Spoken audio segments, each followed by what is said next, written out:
Linebacker Uona Kaveinga has turned a lot of heads in fall camp. He's also knocked a few heads as well. This transfer from USC delivers a powerful punch and brings a toughness to town that has his head coach all smiles. True Blue's Hartigan reports. Ever wonder what it would feel like to go running with the Bulls? Well, it's probably pretty similar to how BYU running backs feel when they're trying to get past new linebacker Uona Kaveinga. He flies right through people. He doesn't slow up. He doesn't blink, nothing. I mean, he's like a bull who sees red. If Kavenga's intensity on the practice field makes him seem like a bull, then head coach and defensive coordinator Bronco Mendenhall must be the guy getting him all worked up by waving the red handkerchief. I would much rather coach kids you have to say stop, slow down, not so hard, make a better decision, than go harder, hit him harder, run faster.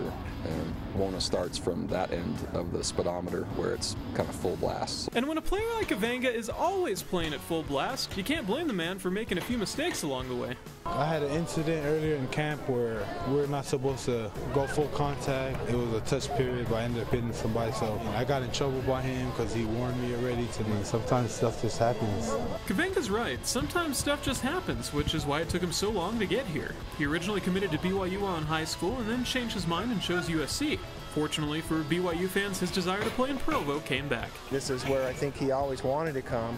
I think after 2 years he says this isn't what I want and chose to come to BYU. This is a great place to be. I love it here and I just knew I had to be here. Due to NCAA rules, Kaveinga had to redshirt last season, but he was still allowed to practice. And once he put on the pads, it didn't take long for him to gain the praise of his coaches and teammates. Probably weighs about 230, 235, and he brings every single one of those pounds to the pile when he hits. You know, he was on Scout D last year when he was redshirting, and he could definitely lay a hit when he wanted to. They say that practice makes perfect, and now that Kavenga's been practicing with the team for over a year, everyone's getting excited to see what he can do on the field against Ole Miss. Can't wait to see him in a game.